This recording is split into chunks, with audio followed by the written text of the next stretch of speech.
Bueno, empezamos. Buenas tardes a todos de nuevo, o buenas reincorporación a la actividad.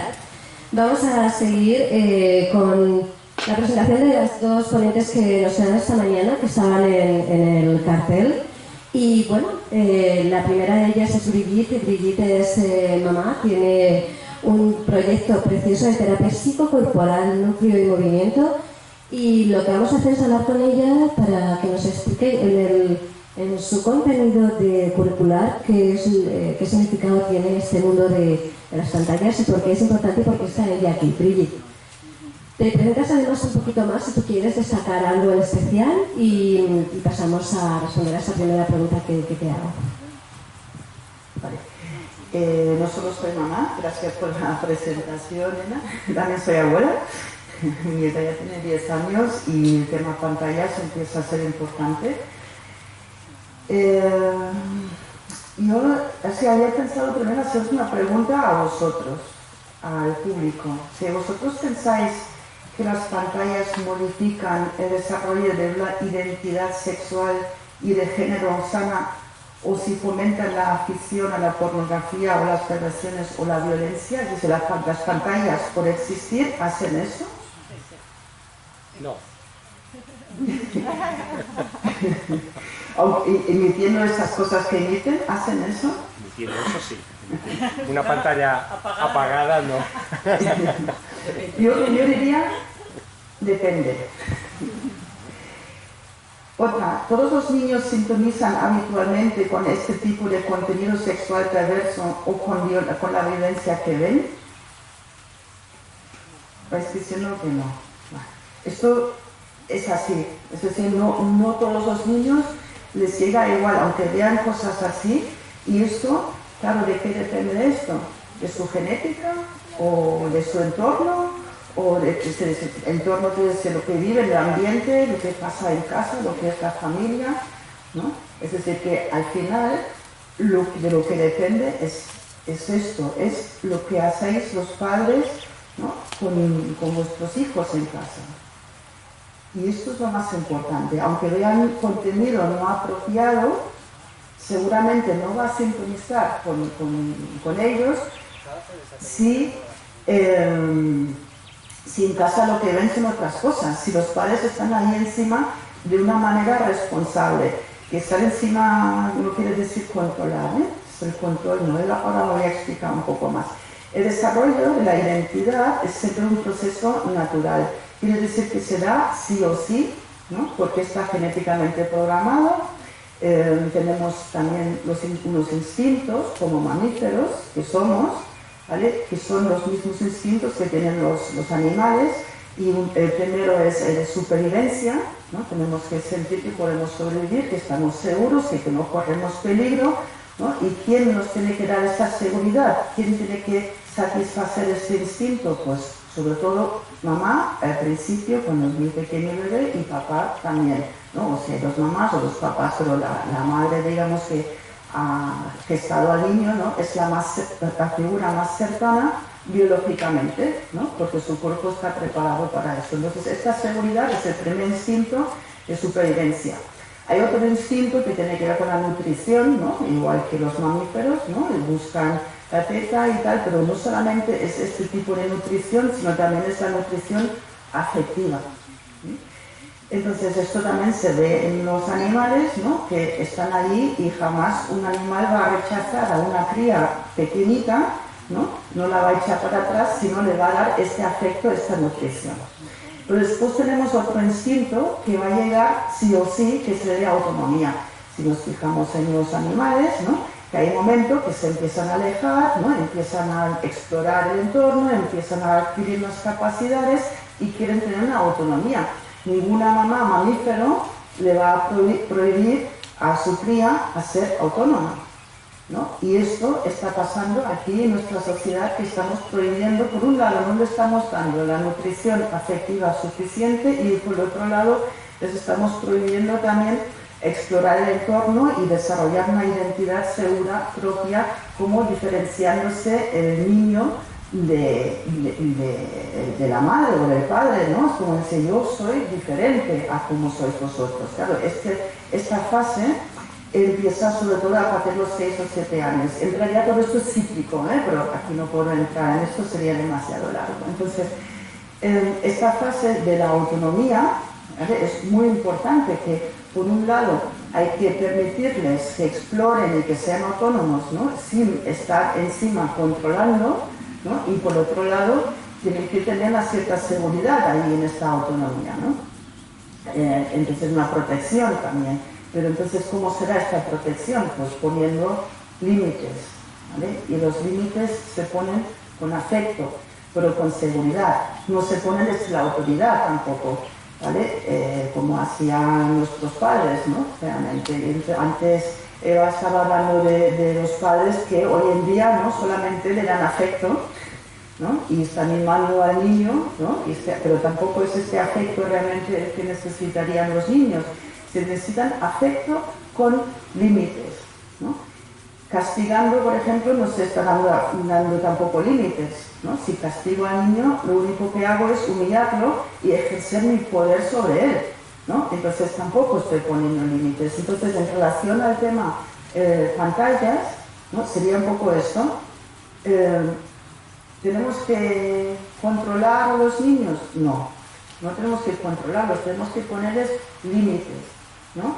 Y decirles esto, que vosotros, tú puedes, ¿no?, a según la edad, ¿no?, y esto también no sé quién lo ha dicho antes, ¿no?, que hay una edad, que la edad no la quiero decir porque no la sé, porque cada niño es diferente según su madurez, y las personas que sí que saben esto son los padres que lo conocen. Entonces, que tiene 8 años y ya lo veis maduro para usar un poquito las pantallas, pues, ¿por qué no? Que tiene 12 o 14 y aún no está seguro, no lo veis maduro, pues igual mejor no. Pero lo que tampoco está bien es el tema de la prohibición, ¿no? Porque se van a sentir como son diferentes al resto, que todo el mundo tiene, no sé qué. Vale, tú también puedes tener, pero vamos a ver cómo, de qué manera, ¿no? Conozco, por ejemplo, un caso que no tiene directamente que ver con las pantallas, pero es bastante claro, ¿no? Una madre que le decía a su hija que de comer dulces, nada, pero prohibido. Y se pasó toda la infancia sin poder probar dulces, de estos de chuches y cosas así, cuando empezó a tener su propio dinero, con 13, 14 años, lo primero que hacía era ir a comprar chuches cada día y gastarse todo el dinero en esto, ¿no? Entonces, prohibir una cosa es lo que atrae al final al niño también a hacer eso, ¿no? Entonces, no sé cómo vamos el tiempo, porque hay otro instinto que no he nombrado, que es el de la salida al mundo y sexualidad, porque la autonomía aún no es salir al mundo, es simplemente yo soy yo dentro de un entorno más o menos cercano y empiezo a tener mi propia identidad, ¿no? Pero cuando ya quiero salir al mundo, esto empieza en la adolescencia. Claro, allí los niños lo llevan súper mal, los adolescentes llevan muy mal que alguien los quiera controlar, ¿no? Pero necesitan también salir al mundo, y que tampoco va bien meterles miedos, ¿no? El mundo es súper peligroso y todo lo que os vais a encontrar.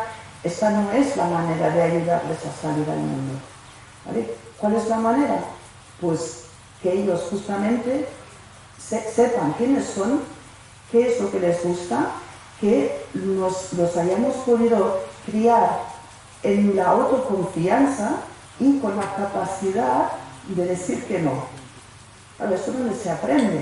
Pues en realidad que se empieza a aprender a partir de los 2 años o incluso antes, ¿no? En la edad de no, ¿no? Cuando tienen las pataletas, ¿no? Y cuando dicen unos no que parecen absurdos a veces, ¿no? Que hace mucho frío, pero yo no me quiero poner la chaqueta, no me la pongo, porque no me la pongo, ¿no? Y es simplemente como una especie de lucha de poder, que donde entran los padres al final, en esa lucha de poder. ¿Qué más da? Me llevo la chaqueta del niño pequeño en la mano, y cuando salga a la calle y empieza a sentir en su cuerpo, a registrar que tiene frío, pues entonces ya me la pedirá, ¿no? Entonces es absurdo entrar en luchas de poder con un niño pequeño, pero sí que le podemos apoyar y decir, oye, tú puedes decir que no. No es malo decir que no, al contrario. Y esto se tiene que poder decir a los padres también, porque los padres son nuestra primera autoridad. Entonces, si a nuestra primera autoridad no le podemos decir que no, ¿cómo le vamos a decir que no a las siguientes autoridades? Por ejemplo, a un maestro, ¿no?, que me quiere decir que tú no te puedes levantar ni en ningún momento de tu silla, ¿no?, y tienes que estar aquí. No, pero yo no me siento bien, necesito moverme, ¿no? No me dejes aquí sentada. ¿O cómo le voy a decir que no a una persona, ¿no?, a través de las pantallas, como decía antes el abogado, ¿no?, que me está diciendo que le haga una foto conmigo ahí bailando o desnudo? Pues, igual no me voy a atrever ni siquiera a decirle que no, ¿no? Entonces, esa capacidad de decir que no se genera al inicio de la infancia. Y es una cosa que tenéis que hacer los padres con los niños, ¿no? Entonces, todo el tema del desarrollo de la sexualidad, llevan los padres entregando esta responsabilidad desde hace muchísimos años a los colegios, ¿vale? La mayoría de los padres no se hacen responsables de esto porque no saben. En otras generaciones, ¿no?, anteriores, como la mía, pues esto era un tema tabú y simplemente no se hablaba ni en el colegio ni en casa, en ningún sitio, ¿no? Pero hoy en día los padres siguen sin saber cómo hablar de estos temas, ¿no? Entonces lo delegan al colegio y también a las pantallas, y al final los niños donde aprenden eso, ¿no? Entonces es muy importante que los padres sepáis cómo hablarles de esto, porque en realidad tampoco es que hay que hablarles de la sexualidad, es que no hay que hablarles absolutamente de nada, simplemente hay que estar abiertos, esperar y a ver, ¿no?, observar también y a ver si en algún momento hacen alguna pregunta en relación a la sexualidad. Entonces tenemos que tener como padres la capacidad de contestar con tranquilidad, con apertura, sin ningún tipo de juicio, sin culpabilizar, ni nada de todo esto. Claro, ¿qué padres saben hacer esto? Casi ninguno de nosotros sabe hacer esto, porque tampoco nuestros padres lo hicieron. Entonces, claro, lo que yo me dedico mucho es a dar cursos, clases, y he hecho también escuelas de padres, ¿no?, donde hablamos de esto, donde intentamos ver, ¿no?, qué me pasa a mí como madre o como padre, ¿no?, qué me pasa a mí con este tema, qué tipo de sexualidad tengo yo, ¿no? ¿Cómo me identifico, por ejemplo, con mi sexualidad, ¿no? Como ahora está de moda el tema este de identidad de género, ¿no? Yo estoy muy bien con mi identidad sexual. ¿Qué prácticas sexuales hago, ¿no? ¿Son sanas o tengo algún tipo de perversión? Porque aunque a lo mejor, ¿no?, lo típico, porque la pornografía, por ejemplo, es una cosa muy accesible de siempre, no es que ahora sea más accesible, bueno, quizás ahora con más facilidad aún, pero siempre ha habido, ¿no?, el papá que tenía la revista escondida en la mesita de noche y los hijos en algún momento la encuentran, ¿no? O los kioscos, ¿no?, que antes ponían las revistas ahí en los cristales y tal. Bueno, el acceso siempre ha habido, pero entonces, ¿cómo hacemos para que un hijo no caiga en esto? Pues tenemos que ser sobre todo un buen ejemplo, tenemos que tener por un lado conocimiento, ¿no?, de nosotros mismos, cómo me relaciono yo con mi sexualidad, conocimiento de lo que es el desarrollo sano, ¿no?, psicocorporal y emocional de los hijos. Tenemos que tener al menos estos dos conocimientos y luego deberíamos ser buenos ejemplos, ¿sí? Aunque escondamos esta perversión, no solamente la pornografía, porque hay perversiones, hay muchísimas, promiscuidad, sadomasoquismo, que parece que está como súper de moda y todo, ¿no? Que hay este libro de las sombras de Grey, no sé qué, parece que la mayoría de las mujeres se han aficionado a este tipo de libros y de lecturas y de, bueno, yo me flipé que hace unos años, cuando hace muchos años trabajaba de profesora y había alumnas mías comentando que a sus mamás les encantaba este libro. Yo me quedaba flipando, digo, pero estas mujeres, no sé qué autoestima deben tener, ¿qué le están transmitiendo a sus hijas, ¿no? Entonces las prácticas sexuales Y las relaciones sexuales que podamos tener como adultos, aunque los queramos esconder a nuestros hijos, estos hijos lo van a pillar. Y eso entonces le van a decir que es la genética. No, no, no es la genética. Es lo que perciben de nosotros. ¿Vale? Entonces,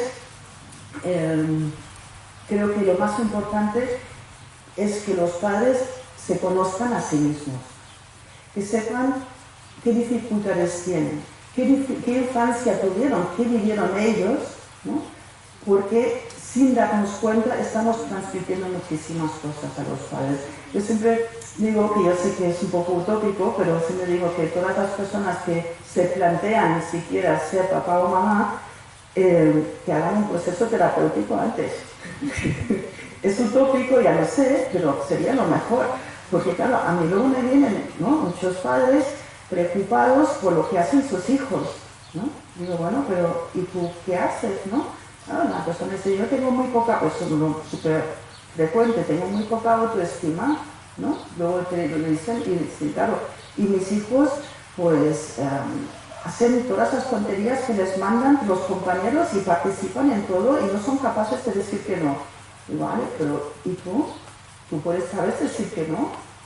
Pues tampoco, ¿no? Porque tengo baja autoestima. Entonces, primero sería este trabajo con los padres, ¿no? Para convertirse en personas seguras y que sepan ellos decir que no y a tener este ejemplo, los hijos, para luego ellos sentir el derecho de poder decir que no y de poder protegerse. ¿Se me voy el tiempo? Es que yo tengo... Bueno, hasta 10 minutos. ¿Me quedan 10? Ah.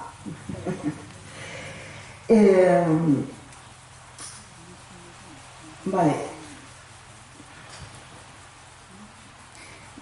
El tema de delegar, por eso delegar esta responsabilidad de la educación en todos los ámbitos, pero sobre todo ahora también en el tema de la sexualidad, delegar esto en los profesores, en las pantallas, en la sociedad en general, ¿no? En la escuela, retirarse los padres de esto es lo peor que se puede hacer, ¿vale? Siempre ha habido, ¿no?, perversiones, siempre ha habido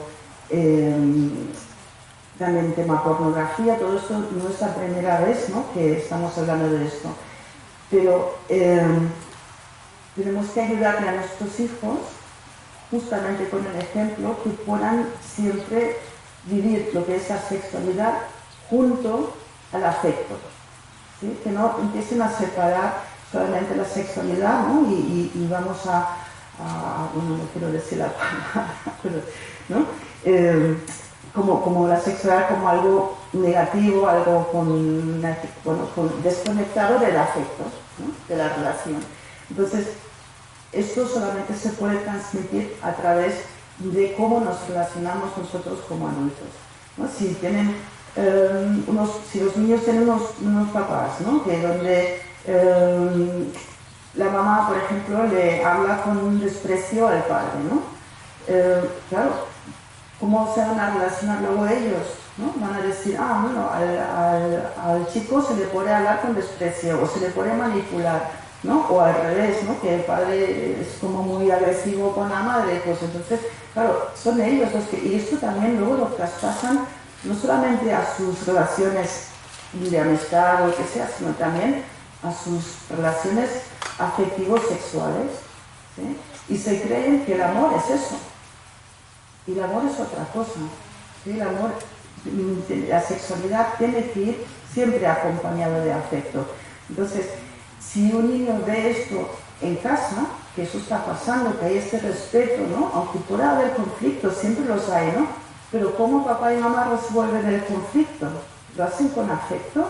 Igualmente, pueden hablarse con respeto, aunque no tengan la misma opinión, ¿no? Entonces, si ven esto en casa, difícilmente van a lo que he preguntado antes, ¿no? Como sentir como una afinidad a un trato vejatorio, ¿no?, a una prostituta ¿no?, o la mujer, difícilmente van a sintonizar con eso, porque ven otras cosas en casa.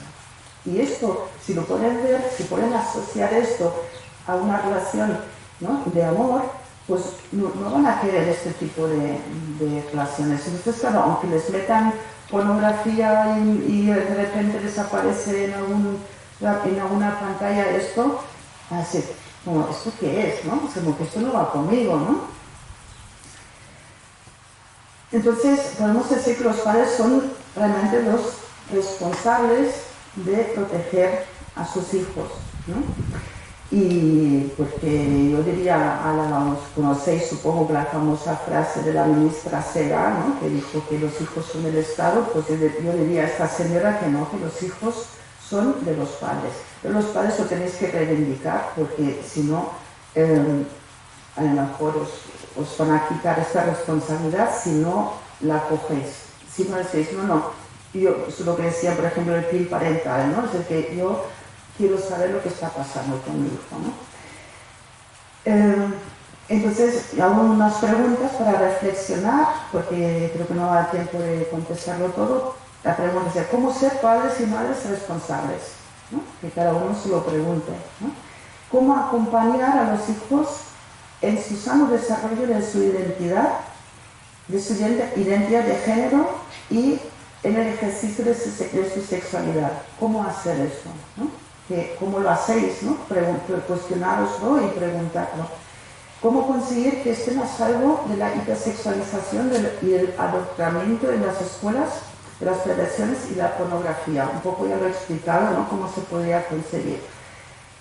Y cómo conseguir que sean personas fuertes, con autoestima y emocionalmente sanas. ¿Sí? Esto también un poco he hablado de esto. Y el tema de control, ¿no? Antes he dicho que es importante conocer el desarrollo de los hijos por las diferentes fases por las que pasan y no, cuando están con la sexualidad, por ejemplo, no inhibirlo o no castrarlos tampoco, ¿vale? Porque esto empieza a ser eso es muy pronto, muy temprano, que por ejemplo el niño, ¿no?, bebé, cuando le quitas el pañal, pues automáticamente se va a los genitales. Pues esto es bueno, porque tiene que conocer su cuerpo, ¿no? Las manos, las explora, el cuerpo, y empieza a descubrir que este cuerpo es mío y tal, y cuando quiere tocarse los genitales hay alguien que le quita la mano y le dice no te toques, porque el niño no entiende nada, esto no es malo, ¿no? Entonces, claro, la sexualidad en sí no es mala, lo que es malo es la perversión, ¿no? Y entonces es muy importante que los padres podáis entender lo que está pasando, en qué momento del desarrollo está, ¿no? ¿Por qué se toca allí? No se toca porque se está provocando un orgasmo. Es imposible, es impensable, ¿no? Pero sí que le da un placer también, y no es malo, ¿no? Empieza a ser malo cuando aquí se mezcla lo que es la perversión, ¿no? Entonces, es importante eso, de estar abiertos, ¿no?, a las preguntas de los padres. Por eso también digo que de ninguna manera tiene que ser un tema en los colegios. Porque tenemos ahí 25 niños o 30 niños, o antes has dicho Eva 40, hasta ahora no, cuando estaba trabajando de profesora, máximo tuve 31 niños en clase. Y tenemos todos esos chavales ahí y les vamos a hablar de la sexualidad. A ver, pero uno que no sabe ni lo que es, ni le interesa. Otros que igual ya tenían alguna relación y dice, esto que me van a explicar. Y luego encima no es explicar algo con un cierto sentido común, que decía antes también aquí, no me acuerdo, Gabriel creo, ¿no? No, es que es encima adoctrinar, manipular, ¿no?, de una manera muy extraña a lo que están explicando ahora, ¿no? Pero además tenemos que pedirle a los niños que públicamente, es decir, con 30 o no sé cuántos compañeros más, hablen ellos de su sexualidad. Es decir, ¿y dónde se queda el tema de la intimidad? ¿No? Esto es cosa de cada uno. Y entonces ellos, es como invitarlos también, ¿no?, cuando el tema de las pantallas, y dicen, oh, mira lo que he visto, mira, ¿no?, la tía está, es como invitarlos a compartir estas cosas de una forma rara y perversa, ¿no? Y entonces simplemente no se tiene que hablar. Y los padres, pero también los maestros, ¿por qué no? Porque hay niños que incluso pueden que tengan más confianza con su maestro que con sus propios padres, ¿no? Que estén los maestros también abiertos a estas preguntas, que sepan qué contestar, ¿no? Y que siempre sea desde el respeto y desde la comprensión, no desde el juicio, ¿no? Y culpabilizando a los niños, ¿no? Nunca hay que educar en la sumisión, ¿sí? Sino al contrario, hay que ayudarles a ser unas personas fuertes, respetuosas y responsables también para con ellos mismos, ¿no? Y con los demás. Entonces, yo me gustaría acabar con una frase que sería: si confiamos en la vida, si confiamos en las capacidades naturales de los niños, si los acompañamos en su desarrollo sin juzgar y controlar, pero sí con afecto, amor y límites, y si cuando no sabemos cómo hacerlo buscamos ayuda terapéutica, entonces tendremos hijos que no caerán en ningún tipo de predación o violencia, y tendremos hijos fuertes y seguros de sí mismos, y tendremos hijos sanos en todos los aspectos.